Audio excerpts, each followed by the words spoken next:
Oh, hey. So today I'm going to talk about how technology is that's funny, affecting youth and how it's making us stupider and less social. A big issue with youth today is that when you're talking to them, they just like text and play with their apps, and it's like really annoying. I mean, you're trying to have a conversation, they can't even be kind enough to give you eye contact, which, sometimes I have that problem, depending how long someone's talking to me for. Because the phone gets really distracting. I mean, there's these apps, and they're really good apps, and they're funny. And then, if my girlfriend texts me, obviously I have to check it right then and there and, message her back. Because if I don't message her back, it'll say seen, and I won't say anything. And they'll be like, they saw it and they didn't even say anything? How rude are they? I mean, come on. It's actually quite funny how antisocial the kids these days are becoming, because you'll go over to a table, right, and you'll sit down, you'll notice everyone's phone is either on the table or in their hand, and a lot of times you see groups of people just sitting there and texting and talking to their friends and not actually conversing with the people in front of them. Oh, I got a new Snapchat. Oh, it's from my girlfriend. How sweet. Probably should send a look back. That's an attractive one. And send. Yeah, and what was I saying? It's really hard to keep up with conversations when, I'm texting and stuff, because there's so many things going on, it's hard to actually pay attention to, what's around you. Oh, I didn't press send. Okay. When I take time to hang out with someone, if they are constantly texting and on their phone, I get really upset. I don't tell them how upset I get, because in the past it's kind of not worked out so well for me. Unless it's their girlfriend or boyfriend, I don't understand why they need to respond to them right then. I mean, technically girlfriend or boyfriend shouldn't be an exception, but for me, if my girlfriend is texting me, I'm gonna respond. They're my girlfriend no matter what I'm doing. They're there and they're important to me. But as for friends just talking about random stuff while you're with another friend, I feel like that's not okay. If you're with that friend, pay attention to that friend while you're there. If you want to be with your other friends, go be with your other friends by all means. But you're with me right now. Why does you need to make funny faces in Snapchat? Everyone. Why do you need to respond about a pair of shoes or some crackers? I mean, you can do that later. Right now, it's our time. I just felt that always was disrespectful, unless it was a loved one, family, or significant other. What I find really sad is when you see kids going to the park, or moms pushing strollers, and the moms on their cell phone or texting while they're pushing the stroller or walking with their kids. It's lady, look up and look at your kids.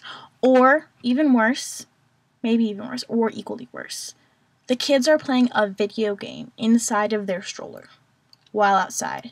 They're not paying attention to the birds or the trees or the people around them. They're learning from little kids are learning from the beginning to look at a screen and not the world around them. It's just sad, and it's hard because sometimes you just want to take in the world, but then you're oh, technology. And technically, staring at a screen at that young of an age can increase the chance of having ADHD, because having all that stimulation to your brain from that kind of lighting is actually quite bad for your brain. And kids shouldn't watch TV before they're too young to understand what's going on. I read something about how, there's an age, say 3, and kids just see the characters and they're just entertained by the movement of everything and so much visual noise, but they don't actually get what's going on in the story, so it's just kind of not good for your brain. But when you get to a certain age when you understand, oh, this person's going to the store, then they're coming back from the store, then they're going to school. I get it. And that's an age which is more appropriate for that kind of stuff, but you see little kids with iPods. I babysat 3-year-old twins. Before they went to bed, in their cribs, they had 10 minutes of time on their iPods. what? I mean, I didn't even get a cell phone till 7th grade, and that was kind of young. What is happening? Why are these little kids having iPods and cell phones? It's ridiculous. Our skills are decreasing. With all this technology doing work for us, we're losing the ability to do things that we should be able to do. The generations and generations ago, they would have been able to do.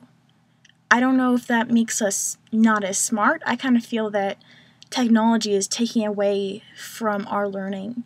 Like, it helps us learn, yes, but then also, we don't know how to do things by ourselves. Like adding and subtracting and multiplications. Yeah, we know the basics. Why do we know the basics? Because we're the generation who learned the basics without a calculator. Then in about high school, we got this fancy calculator that basically did everything for us. And ask anyone my age who's not like a big math person, will they be able to do long division? No, we weren't forced to actually keep doing it. We had technology to do it for us. And I'm in college now, and because I have learning disabilities, I have a thing that says I'm allowed to use a calculator in math class, but some students can't. That's not allowed for some students to use a calculator for tests. But they learned everything by calculator. How can you expect them just to not use a calculator anymore? It doesn't make sense on how you can expect that from someone. Let's talk about writing a paper. How many students can write a paper without using spell check or thesaurus? I'm gonna be totally honest, I didn't actually know about thesaurus until recently, and it's kind of a miracle. You write stuff, and then if you use a word too many times, you type into thesaurus, and it tells you another way to say it, so you don't sound repetitive and say great. Lunch was great, and then dinner was pretty great, and my TV show was pretty great. Like, you could say interesting, or awesome, or amazing, or things that some people's mind just wouldn't go to.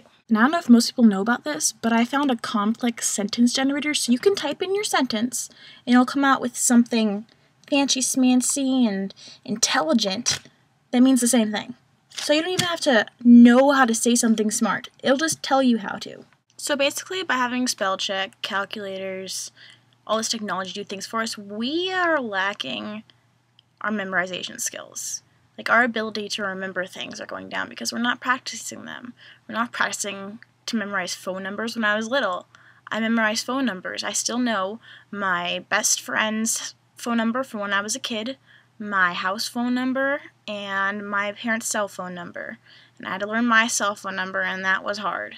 And don't get me started on grammar. 2 and 2. This one is you're going to the store, or this letter is to my girlfriend. This is, like, I remember it that there's an extra O, so that means extra, like there is too much of this pudding. Or I want to go to, as in as well, and then the number 2. I pray everyone knows this is the number 2. But I mean, there's a difference, and people just don't seem to remember or care. And a lot of times, if someone's writing something, I want to drive to my rent's house. They don't even spell it at all. Grammar, people! Notice how I said rents, and when I said girlfriend, I put GF. Abbreviations. Instead of because, you write cuz. Instead of writing you just write you, not Y-O-U, you. Or instead of Y-W-H-Y, you just say Y. Or, is this in my spelled with a Z? I don't get that one. Is. Or instead of this, they write dis. Or, I mean, come on, the list goes on, and I know this is kind of a, oh, my phone. Technology is so great. What was I saying? Oh. No. Oh, I was talking about abbreviations. This stuff. I like the pronunciation of okay with O-K-A-Y. I think it's cool, but it's not really common anymore, which is okay. Okay. But it's kind of like the start of abbreviations, in my opinion. After that, everything kind of needed to be abbreviated, like before, B, for, or tonight, to, N-I-T-E. Humans are kind of lazy. Me included. To take note, I'm not trying to insult anybody. I have bad spelling, and that's not going to change because spell check's always going to fix my spelling. And some people have bad grammar. I even noticed while I'm editing these videos that my grammar sometimes sucks. I'm not insulting you, I'm insulting society and how society has developed to this lesser human form that's so lazy and incompetent. And to be honest, I didn't realize how sad it was getting till I saw my friend's little sister's Facebook page. The posts that her and her friends were writing, they're like 13. And their grammar was awful. It was like, hey bro, I is watching TV, what you doing?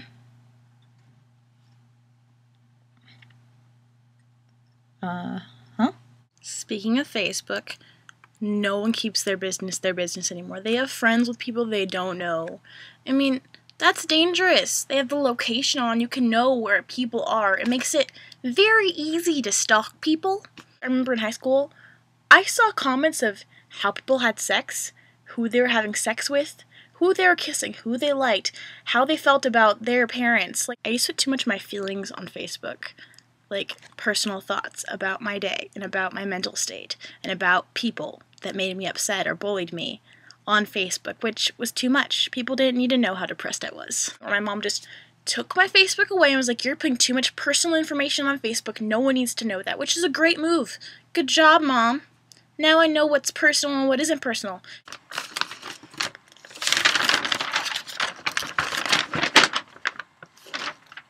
Where am I on this map? Freaking... Maps are so hard to read. With GPS, it just says, you are here. With a map, it doesn't tell you where you are. How are you supposed to know where you are? How are you supposed to get anywhere? Kids these days can't read maps anymore because their phones tell you exactly where you are and exactly how to get somewhere, directions completely. You don't have to figure everything out in your head. You don't have to figure out the right route. It tells you the route. So when they're handed a map to try to figure out how to get around a park or something else that needs a map, they're confused. So what drove me to stop studying for my religion final and to talk about this? Well, you see, I went on to Google. And when I was on Google, I noticed something new. And I don't know if it's just my computer updated or if Google updated. But now I'm capable to actually use voice command on my computer, which didn't used to happen. Find religion. Bam! Here are the listings for religion. That's ridiculous. Just say I don't even have to type my question. I mean, it's bad enough that now on our phones we can just use Siri if we have the Apple. What's the weather like? Okay, here's the weather between today and Monday. I probably could go on about how technology is poisoning our society and making us lazier human beings that will one day not do anything, just sit around and command robots to do stuff for us, but this is the longest video I've ever made. So I'm going to say farewell. Thanks for watching, and I hope you take some time to look up from your phones and observe your surroundings and make eye contact with people when you talk and prioritize. I mean, your phone is gonna, what? Be in the ground? No. Decompose? Whatever. One day it's not gonna be a thing. But the people that you're talking to, they're gonna die or not be in your life anymore, and you can't get those moments back. Those moments when you sat there texting, ignoring them. Treasure each moment and don't lose yourself in technology.